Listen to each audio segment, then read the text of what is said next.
হুম আজ আমরা নতুন আরেকটা পোর্ট্রেট করতে চলেছি। পোর্ট্রেট মানেই সেই এক ধরাবাঁধা চোখ, ধরাবাঁধা নাক, ধরাবাঁধা মুখ, সব এক। কিন্তু এই পোর্ট্রেটটায় একটু টুইস্ট আছে। ফার্স্টে বলি এই পোর্ট্রেটের অর্ডার কোথা থেকে আসে। আমারই এক দিদি বাংলাদেশ থেকে আমাকে এই অর্ডারটা দেয়। এই ছিল দিদির বাবার ছবি। ওনার মুখে হাসিটা একটু কম ছিল, আমার মেন কাজ ছিল ওই হাসিটাকে বাড়িয়ে দেওয়া। আরও অনেক ছবি দিদি পাঠিয়েছিলেন, একটা ছবি তোমাদেরকে আমি দেখালাম। এবার তার সাথে যেন ওই যে ভাঁজ বা ওই যে স্যাডনেস সেটা যেন না থাকে ছবিতে, এই হচ্ছে আমার কাজ। এবার তোমরা জানো আমি কিভাবে কালার চাপাই বা কোথায় কিভাবে কালার ইউজ করি, কটা কালার ইউজ করি, মিনিমাম প্যালেট কি আমার, সবই আমি তোমাদের সাথে অনেকবার অনেক রকমভাবে শেয়ার করেছি। তবুও বলে দিই, চুলের কালার কিন্তু আমি পুরোপুরি সাদা করছি না। তোমরা অনেক সময় চুলের কালার সাদা করে দাও বা একটা গ্রে কালার ইউজ করো, তারপর সাদা চুল টেনে দাও। তো যখনই কোনো জায়গায় কোনো কালার দেখবে সেই কালারটা ডাইরেক্ট প্রথমে অ্যাপ্লাই করবে না, তার ডার্ক কালার ইউজ করো, দেন তারপর আস্তে আস্তে বুঝে কালারটাকে বাড়িও। ছবিতে তোমরা দেখেছিলে যে ইনি শার্ট পরেছিলেন, কিন্তু আমার কাজ পাঞ্জাবি অ্যাড করা। তো আমি সেইভাবেই, দিদি আমাকে পাঞ্জাবি পাঠিয়েছিল একটা, সেটা তোমাদেরকে একটু দেখিয়ে নিই। এই পাঞ্জাবিটা দিদি পছন্দ করে আমাকে পাঠিয়েছিল, যাতে এই পাঞ্জাবিটা আমি অ্যাড করে দিই।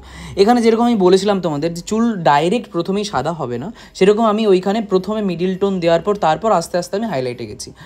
স্কিনের ক্ষেত্রেও যদি খুব বেশি ফেয়ারি স্কিন টোন হয়, তবুও আমরা প্রথমেই খুব লাইট কালারে ঢুকবো না, আমরা প্রথমে মিডিল টোন দেবো, তারপর আস্তে আস্তে আস্তে আস্তে আমরা বুঝবো শ্যাডো কোথায় পড়ছে, সেই শ্যাডোর রিফ্লেক্টেড লাইট কোথায় থাকতে পারে, সব কিছু দেখে তারপর কালার চাও। প্রথমে আমি এখানে পাঞ্জাবির ক্ষেত্রে ইয়েলো অকারের সাথে অল্প একটু ব্রাউন মিক্স করে অ্যাপ্লাই করেছিলাম, তারপর দেখলাম পাঞ্জাবিটা একটু লাইটই আছে, তো সেই জন্য আমি ওভারঅল পুরোটা একটা মিডিল টোনের থেকে একটু বেশি লাইট করে নিয়েছি।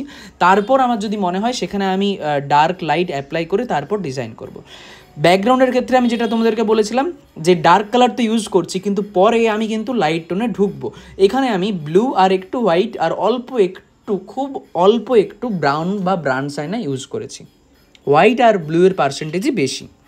স্কিন তোমরা দেখে নিয়েছো, স্কিনের কাজ তোমরা দেখেছো, তোমাদেরকে অনেকবার অনেক রকমভাবে পোর্ট্রেট দেখেছি, সেখানে আর সেরকমভাবে আলাদা করে দেখানোর কিছু নেই। পাঞ্জাবি ডিজাইনের ক্ষেত্রে আমি সরু তুলি ইউজ করছি, এটা ক্যামেলের একটা সরু তুলি।